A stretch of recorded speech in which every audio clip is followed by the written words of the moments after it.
Never. No, the worst thing, I mean, rabbit, that's sort of the weirdest I've ever Have you ever done. had frog legs? No, never. I couldn't do the whole frog Yeah. thing. You know, I keep thinking of Yeah, Kermit. the weirdest I've ever done is rabbit. I tried it once. Yeah? Tastes like chicken, you know. Does everything taste... I think everything has to taste like chicken because chicken is the benchmark for, There you go. for everything, right? I wonder if human tastes like chicken.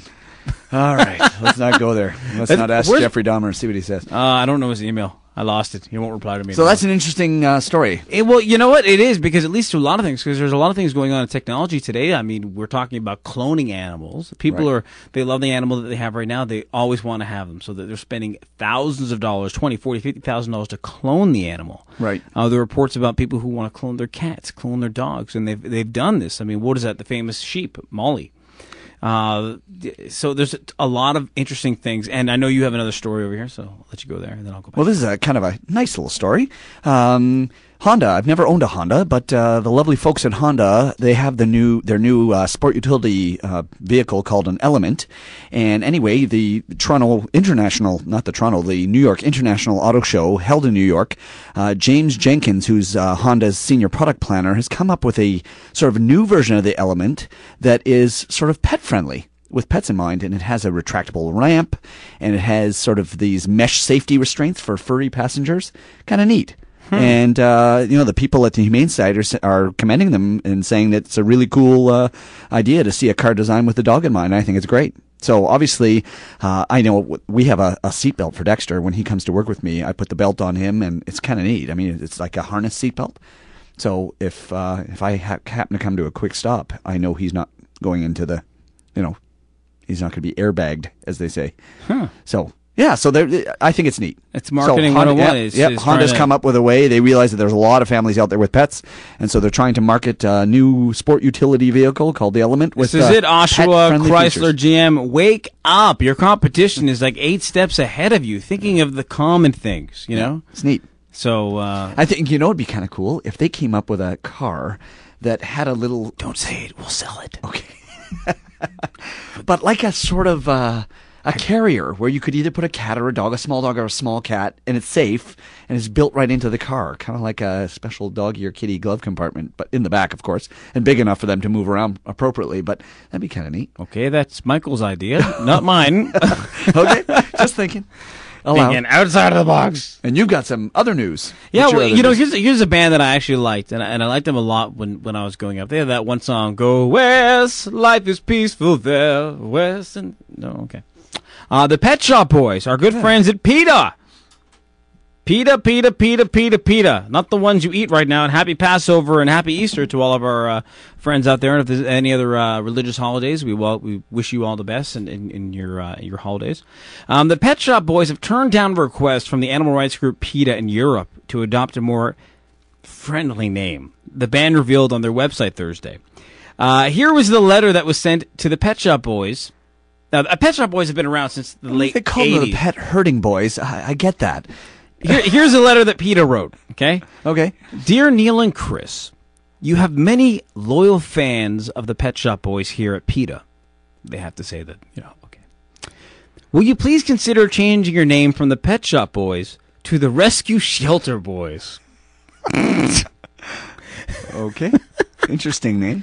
So, basically, PETA says... change your name instead of the Pet Shop Boys, but to the Rescue Shelter Boys, and they're trying to do this because they're saying that in pet shops there's a big issue with pet shops with puppy mills, birds, and things. And there's so many millions of people out there listening to the Pet Shop Boys, going, "Oh, pet shops! I just wish they wouldn't have come." Yes, well, that was. I'm saying that very sarcastically. Well, no, of course. I don't think anybody's thinking about the name at all. These guys are so popular now. You just listen to their tunes and you enjoy them. You don't sit and think about their name. I mean, 90% of the time I listen to a group, I don't sit and analyze their name.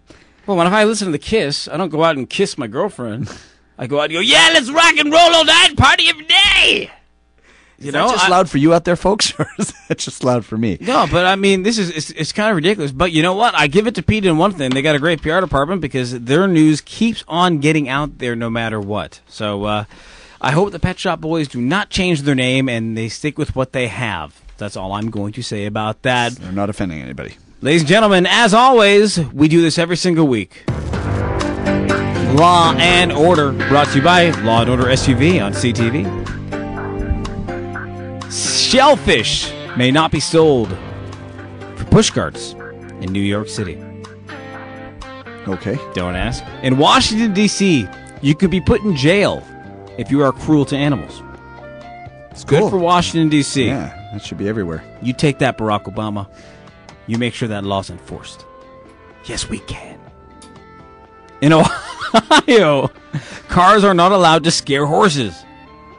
We know when that law was made. Moons ago. Honda, keep digging ahead of the curb. Don't go tadpole hunting in Pennsylvania on Sundays. It's against the law. Tadpole? Tadpole. Tadpole. Whatever. Close enough. Close enough. Pet goldfish that make a disturbance are not allowed to ride the buses in Seattle. Now, how does a goldfish make a disturbance? Just splash around, fall out of the thing, and No. So, Bizarre. P.S., if you're a goldfish, you're not allowed on the bus in Seattle. Last but not least, in Kansas, no duck shooting is allowed. If you want to hunt ducks, you'll have to go. You'll have to row. Okay. That's it. If you want to hunt ducks, you have to row. So that means you have to go in a rowboat and hunt them while you're in a rowboat. It's illegal. Illegal on land? Is that what? Exactly. Oh, okay. Yeah. There you go. That's what the law is. Unless you're playing the Duck Duck Goose game on Nintendo. Remember that old game you plugged in with the gun? Yeah. No? Well, that was okay. Nice to have. Okay. When we come back from break, we're going to go more into depth with the topic of outdoor cat diseases. Mike's going to tell us all about diseases. There could be parasites. There could be accidents. There could be all the different laws, predators outside. So I'm going to ask Mike a simple thing. When we come back, Mike, I want to know diseases outside, outdoor kitty cats. Be back in a couple seconds on Animal House Radio. Back on Animal House Radio, CHHA 1610 AM in Toronto and www.animalhouseradio.com. Nice song, I like that. Back to the topic at hand. If you want to call the program, 416-785-0680, 416-785-0680. I want to know if you have an outdoor cat and some of the diseases that you've worried about or that you've seen and you've come into contact with. So, Dr. Mike, tell me about this. Outdoor cats, obviously, they're at a higher risk of getting diseases than indoor cats. Definitely. What are some of the things that we need to look out for? Well, the big guy, of course, is rabies, and that's easily preventable. Just get your cat vaccinated for it. It's pretty well 99.9% preventable if they're vaccinated. So outdoor cats can get rabies. They get it from bats. They get it from raccoons. They can get it from lots of different predators out there. What's the most common animal out there that carries rabies? Believe it or not, in Ontario, it's the bat. I know you think. Really? How often? Yeah. They've raccoons. Most people would think raccoons, but and we should ask Nicola about this. But I think if it's not the bat, then it's definitely the skunk. Skunks and bats would be the top two. Most people would think raccoons, which are definitely a big guy. But What about squirrels? I don't think squirrels. They can carry them? Yeah, I'm not 100% sure about that. I don't think so. There's only I guess theoretically any animal, humans can get it, any animal can get it, but it's not something I guess you would see in a small little species like that. But what's interesting is now the Ontario government is baiting. They have rabies baits which protect animals against rabies, and they're giving them out to raccoons. Well, they're leaving them around so that raccoons will eat them, so they can actually immunize some of these animals for rabies. If they already have rabies? Well, if they already have rabies, then 10 days later, you're done. That's essentially what happens. If you get bitten by a rabid animal, in humans, you can get rabies injections. There's no treatment for rabies in animals. Once they get it, that's it. It's a death sentence. So this is, I remember there was a story a few months ago at a flea market, well, about 6 or 7 months ago at a flea market. Yep.